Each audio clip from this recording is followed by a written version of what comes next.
Good morning बच्चों। इससे पिछली वीडियो में हमने आपसे विलयनों की सांद्रता व्यक्त करने की द्रव्यमान प्रतिशतता और आयतन प्रतिशतता के संबंध में चर्चा की थी। आज आपसे अन्य विधियों के संबंध में चर्चा करने जा रहे हैं। अगर आपको मेरी ये वीडियो अच्छी लगे तो इसे लाइक, शेयर और सब्सक्राइब करना ना भूलें, जिससे आने वाली वीडियो की नोटिफिकेशंस आपको प्राप्त हो सके। तो शुरू करते हैं विलयन की सांद्रता व्यक्त करने की नेक्स्ट विधि, मोलरता। मोलरता अंग्रेजी में बोलते हैं मोलेरिटी।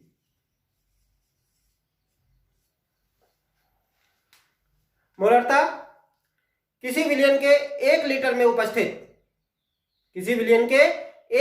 उपस्थित विलेय के ग्राम अणुओं की संख्या उस विलयन की मोलरता कहलाती है। किसी विलयन के 1 लीटर में जितने विलेय के ग्राम अणु उपस्थित होते हैं वह उसकी मोलरता कहलाती है। इसे अंग्रेजी के बड़े अक्षर कैपिटल M से प्रदर्शित करते हैं और इसकी इकाई क्या होती है? मोल प्रति लीटर, यानी कि कितने मोल विलेय पदार्थ के कितने मोल 1 लीटर में घुले हैं, वह उस विलयन की मोलरता कहलाती है। ताप वृद्धि करने पर किसी विलयन की मोलरता कम हो जाती है, यानी कि अगर जो विलयन के ताप में वृद्धि की जाए तो उसकी मोलरता के मान में कमी आती है। इसे हम गणितीय रूप में किस प्रकार से व्यक्त कर सकते हैं? विलयन की मोलरता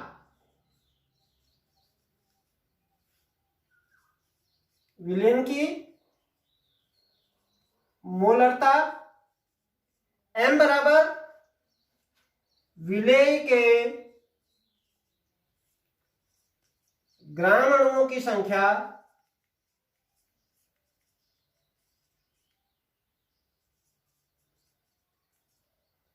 बटे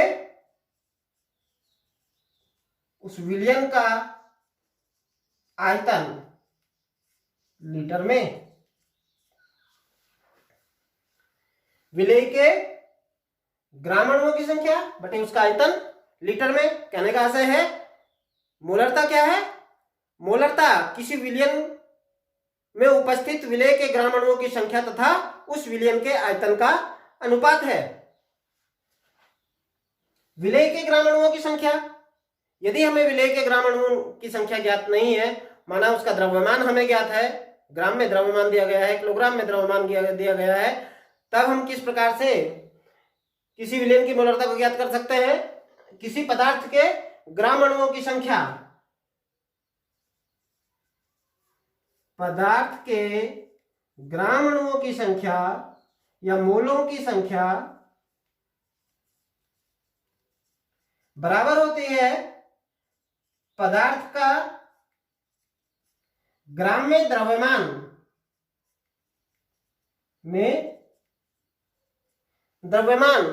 बटे उस पदार्थ का अणुभार।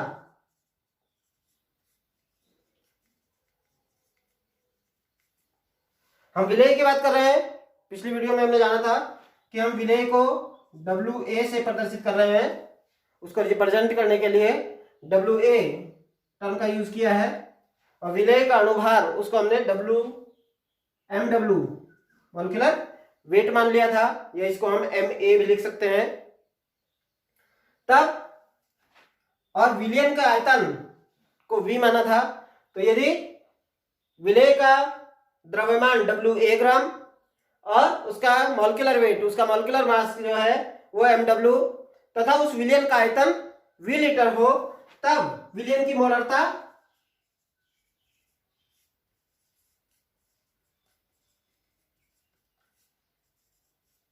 M बराबर क्या होगी? विलेय के ग्राम अणुओं की संख्या N/V मोल प्रति लीटर। लेकिन हम जानते हैं N बराबर होता है WA/MW। इस वैल्यू को हम यहां पुटअप कर देंगे, तब मोलरता M बराबर क्या हो जाएगा? WA/MW × V। इस प्रकार से हम किसी विलयन की मोलरता को ज्ञात कर सकते हैं।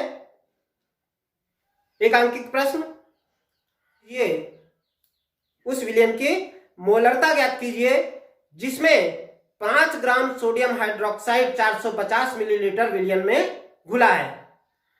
आपसे कहा जा रहा है कोई विलयन है जिसमें 5 ग्राम NaOH 5 ग्राम NaOH किसमें घुला है?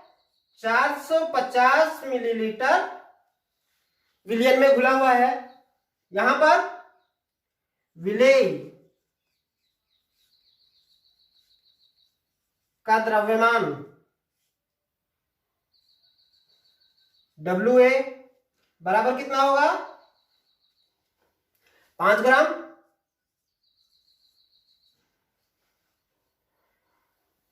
विलयन का आयतन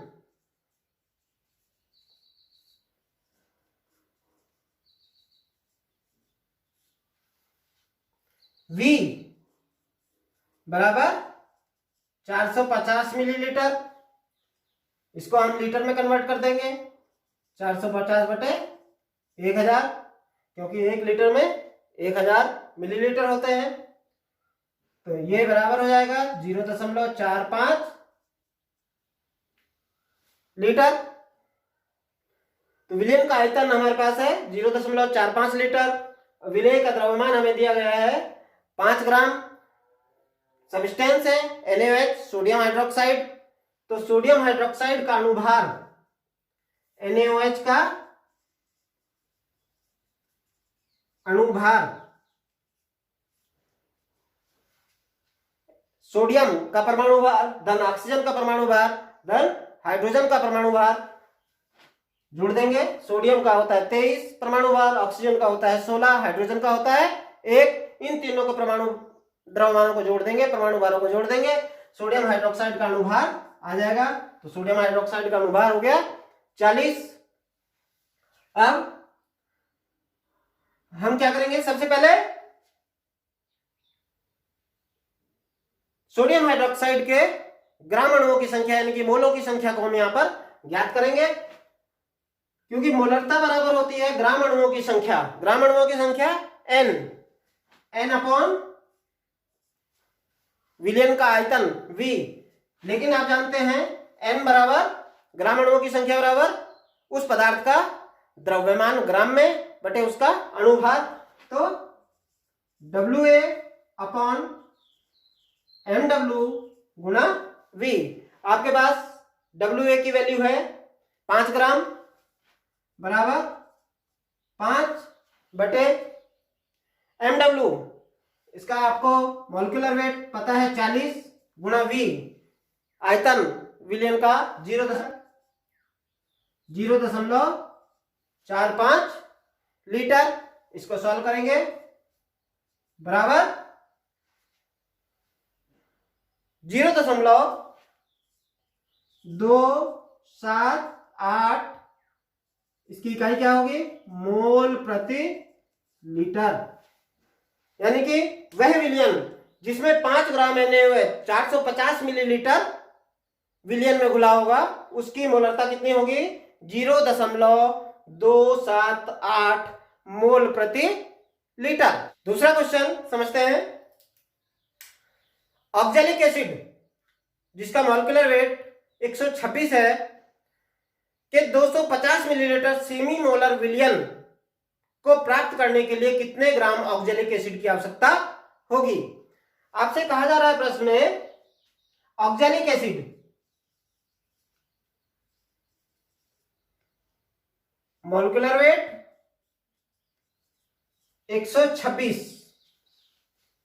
है, इसके 250 मिलीलीटर सेमी मोलर विलयन बनाने के लिए आयतन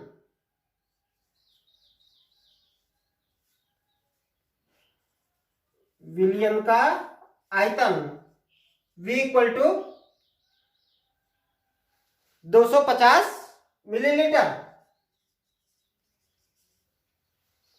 250 मिलीलीटर सेमी मोलर, यानी कि विलयन की मोलरता आपको दी गई है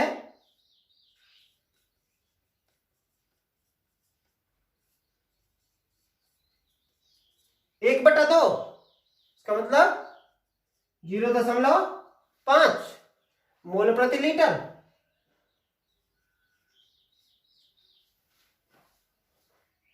कहा जा रहा है आपसे कि वह विलयन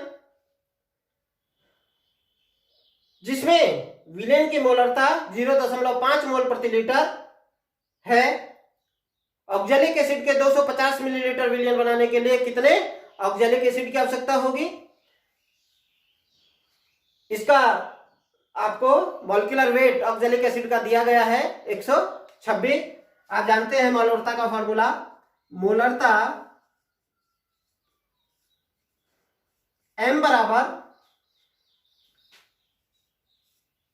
विलेय के ग्राम अणुओं की संख्या यानी कि ऑक्जेलिक एसिड के ग्राम अणुओं की संख्या बटे विलयन का आयतन लीटर में N/V।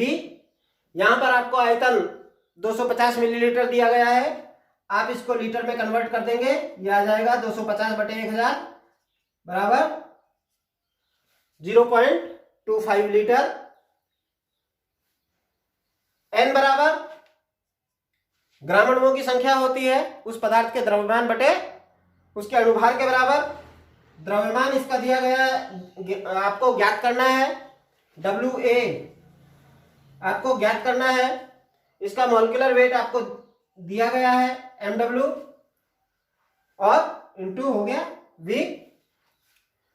तो WA बराबर पदार्थ की मात्रा, या इसको हम सीधे लिखें ऑक्जेलिक एसिड की आवश्यक मात्रा,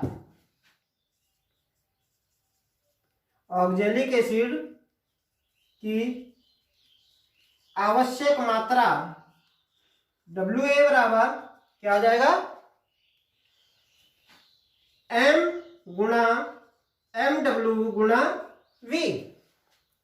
विलयन की मोलरता गुणा ऑक्जेलिक एसिड का अणुभार गुणा उसका आयतन यानी कि विलयन का आयतन बराबर M 1/2 यानी कि 0.5 गुणा मॉलिक्यूलर वेट आपको दिया गया है 126 गुणा V 0.25। इसको सॉल्व करेंगे और ये सॉल्व करके क्या आता है 15.75 इतने ग्राम, यानी कि ऑक्जेलिक एसिड जिसका अणुभार 126 है, सेमी मोलर 250 मिलीलीटर विलयन बनाने के लिए 15.75 ग्राम ऑक्जेलिक एसिड की आवश्यकता होगी। एक और क्वेश्चन समझते हैं।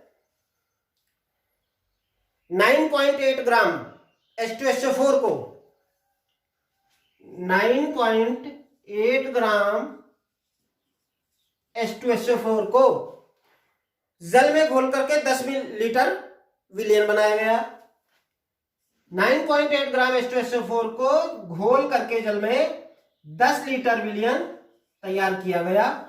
जो विलयन प्राप्त होगा इसकी मोलरता आपको ज्ञात करनी है। तो यहां पर विलय क्या है, H2SO4 है। H2SO4 का द्रव्यमान WA बराबर 9.8 ग्राम। H2SO4 है तो H2SO4 का अणुभार कितना होता है 98। कैसे निकालेंगे अभी बताया था। इसमें 2 हाइड्रोजन है, 1 सल्फर है, 4 ऑक्सीजन है, तो इनके परमाणु भारों को, परमाणु द्रव्यमानों को जोड़ देंगे। 2 हाइड्रोजन है तो 2 गुणा 1, सल्फर 32 होता है, ऑक्सीजन 16 होता है, यहां पर 4 ऑक्सीजन है तो 64 64। इन तीनों को के द्रव्यमानों को जोड़ देंगे, इनका अणुभार आ जाएगा H2SO4 का 98। आपको आयतन दिया गया है विलयन का आयतन बराबर 10 लीटर। कहा जा रहा है आपसे इस विलयन की, जो विलयन आपको प्राप्त होगा, इस विलयन की मोलरता ज्ञात कीजिए। मोलरता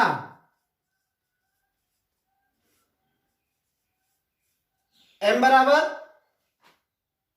क्या हो जाएगा, वही फॉर्मूला n/v, यानी कि ग्राम अणुओं की संख्या। किसके ग्राम अणुओं की संख्या, इस प्रश्न के संदर्भ में H2SO4 के ग्राम अणुओं की संख्या बटे उसका आयतन लीटर में, यानी कि 10 लीटर। लेकिन यहां पर आपको ग्राम अणुओं की संख्या नहीं दी गई है, यहां पर आपको H2SO4 का द्रव्यमान दिया गया है। तो सबसे पहले आप क्या करेंगे, इस द्रव्यमान को आप ग्राम अणुओं की संख्या में कन्वर्ट करेंगे, जिसमें जो कि 10 लीटर विलयन में घुला है। तो n ग्राम अणुओं की संख्या बराबर होती है उस पदार्थ का ग्राम में द्रव्यमान बटे उसका अणुभार। तो क्या हो जाएगा, WA/mw और गुणा हो जाएगा V बराबर।